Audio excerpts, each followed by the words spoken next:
어제 박범계 장관이 나와서 인터뷰하셨던 거 보셨는지 모르겠는데 제일 어이없었던 건 아니 피고인들이 항소했는데 우리가 항소할 필요가 있어요? 이런 소리를 하고 있어요. 그건 진짜 국민을 바보로 부르는 정성호 장관이 잘된 재판 잘된 수사라고 했잖아요. 그럼 잘된 재판 잘된 수사가 3심 끝까지 잘 될 수 있도록 범죄자들이 이의 제기하고 항소했으면 당연히 검찰이 항소해야 되는 건 맞는 거잖아요. 그럼요. 근데 전직 법무부 장관이 나와서 피고인이 항소했는데 못하러 검찰이 항소합니까? 라는 말을 하는 나라가 됐어요. 이게 말이 안 되는 거고요. 그리고 뭐 7,800억 원래는 사실 택지 분양받은 가격과 배당 금액 받은 그 총액을 따지면 사실 1조에 가까워져요. 9,600억 정도 됩니다. 거기서 이제 성남 도계공이 가져간 1,800억 빼가지고 이제 7,800억 정도를 추징을 구형한 건데 지금 민주당에서 민사로 해결할 수 있다라고 하는 거잖아요. 그럼 말이 안 되는 거죠, 사실은. 이게 사실 좀 쉽게 얘기하면 형사라고 하는 것은 국가가 나서가지고 도둑의 재산을 뺏어주는 거고, 그렇죠. 민사라고 하는 건 그 피해자가 도둑한테 쫓아가가지고 돈 달라고 징징거리는 건데 그걸 어떻게 똑같이 등치할 수가 있습니까? 그렇죠. 근데 이재명 대통령의 재판에 혹시나 연관이 있을까봐 그 연결성을 끊어내려고 지금 범죄자들을 이렇게 옹호하고 두둔해주고 항소 포기 지시한 것 아닙니까? 그게 팩트 아닙니까?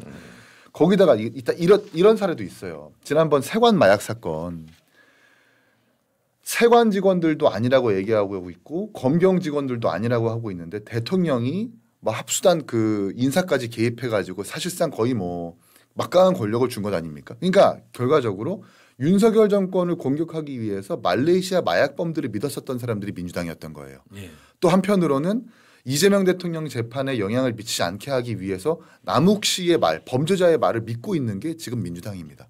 이걸 우리가 어떻게 납득을 할 수 있겠는가? 저는 그 말씀에 이의를 제기합니다. 남욱 씨의 말을 믿는 게 아니고 남욱 씨가 거짓말을 한다는 거 알면서도 저럴 그렇죠. 거라고 저는 생각합니다. 개인적으로. 그러니까 이런 비논리의 사람들 사이에서 우리가 어떤 논리를 얘기해봐야 통하겠는가 좀 생각이 들어요.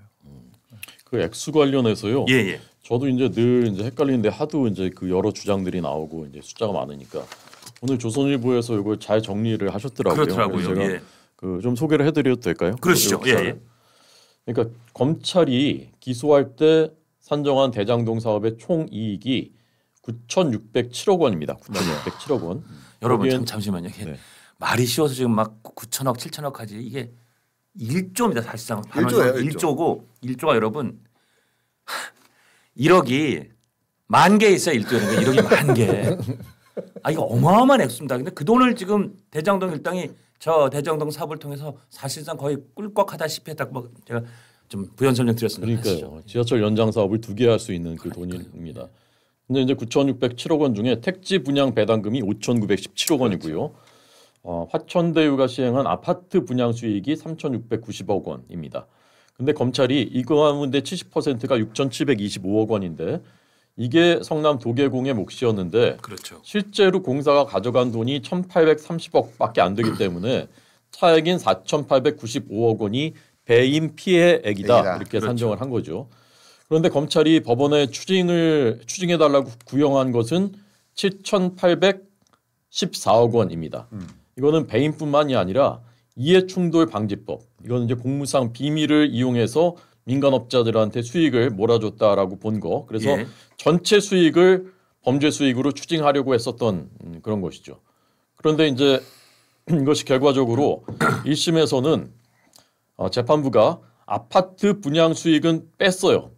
3,690억 원은 뺐습니다. 그리고 택지 분양 배당금 중에서는 5,917억 원 중에서는 여기서는 공사 몫을 70%가 아니라 50%라고 이제 봤습니다. 그래서 택지 분양 배당금 5,917억 원의 절반인 2,958억 원에서 공사가 가져간 너무 복잡하죠. 1,830을 빼고 1,128억 원만 배임 피해액으로 인정했는데 그 중에서도 추징을 선고한 것은 428억 원만 추징을 했었는데 그것도 이거 이제 항소 포기하면서 이제 다 이제 없어져 버리게 된 거죠. 그러니까 428억이 상단으로 갇히게 된 거죠. 그렇죠. 캡이 씌워진 거고 이제 깎일 일밖에 안 남은 데다가 앞으로 뭐 예를 들어서 배임죄도 없애겠다. 그다음에 지금 이 수사했던 검사들 2심 재판에는 들어가기도 못할 거란 말이에요. 그러면 그렇죠. 젊고 이거 잘 모르는 공판 검사가 투입하면 그리고 아마 그 공판 검사들이 가서 또 열심히 그래도 대장동 일당 나쁜 사람들 아닙니까? 지금 이 1심 거라도 유지해 주세요. 막 열심히 소송하면 분명히 그럴 거예요. 불러다가 신중해. 야, 너 좀 신중하지 않은 것 같다. 스타일이. 신중해. 그럼 그 사람들이 파이팅 있게 안 싸워서 전 이거 428억에 뭐 저 징역 8년 뭐 5년 4년 이거 깎일 일밖에 안 남았어요. 진짜. 이거 수사 기소권 분리 때문에 수사 검사들은 다 빠져요. 그럼 공판 검사 한 명만 들어가거든요. 검찰 측은 항소 2심 항소는 어쨌든 열리잖아요. 그러니까 그러니까 변경 금지 원칙 때문에 더 센 형량이라서 센 선고가 불가능해진 거지. 항소는 열리긴 하는데 2심 재판 열리긴 하는데 검찰 측 검사가 딱 한 명밖에 없습니다. 한 명이고요. 한 명만 들어가요? 네, 한 명만 들어가요.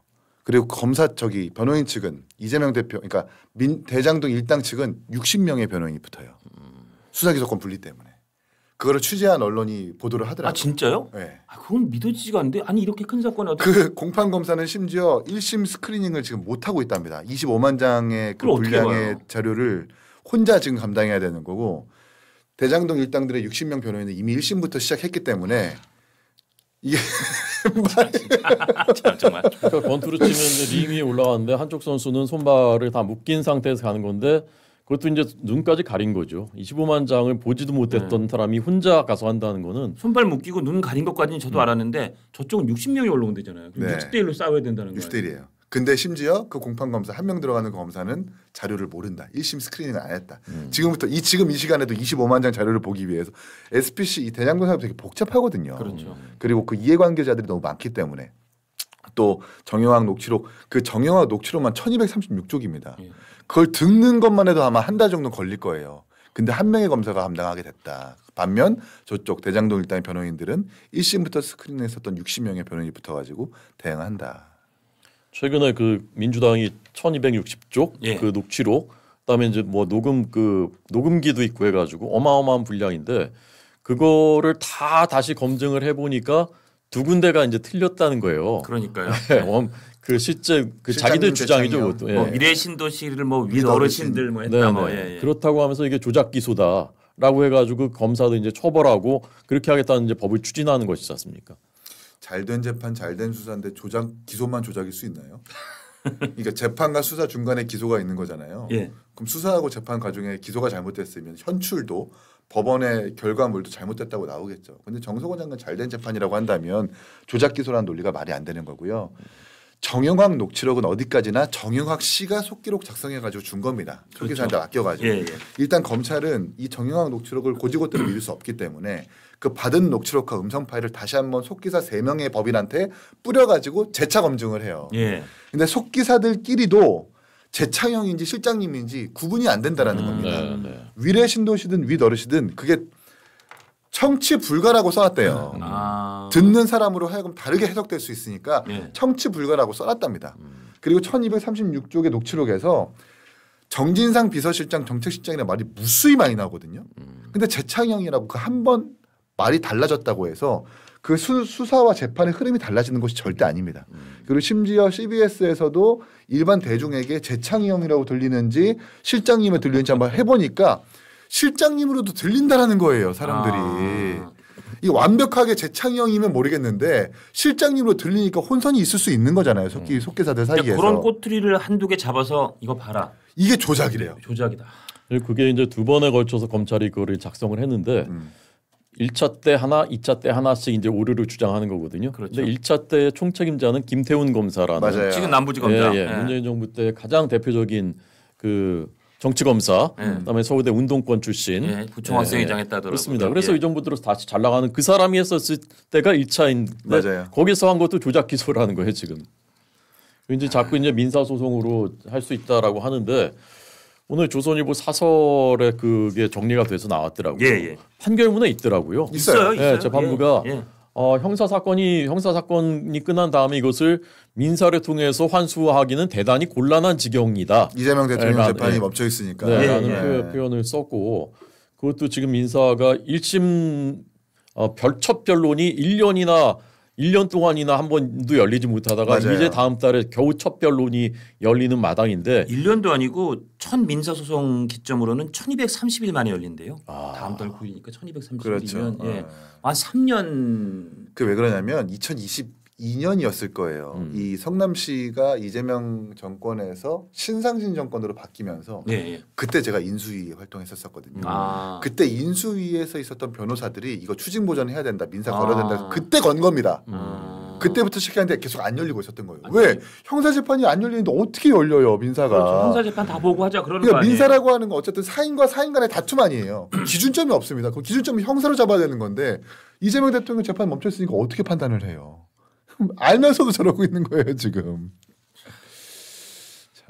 아, 그러니까 지금 민사소송을 통해서 이 돈을 다 받아낼 수 있을 거라고 얘기하는 거는 거의 사실상 새빨간 거짓말에 가까운 거 아니에요? 새빨간 거짓말이죠. 새빨간 거짓말. 네. 새빨간 거짓말입니다. 그러니까 저희들도 알면서도 그러는 거죠. 그 론스타 소송도 마찬가지고요. 그렇죠. 그거 우리가 한 게 아니라는 거 알면서도 그냥 얼굴에 철판 깔고 하는 거고 여기도 이제 똑같이 하는 거고 참 그 숨길 수 없는 좌파의 그런 그 속성인 것 같습니다.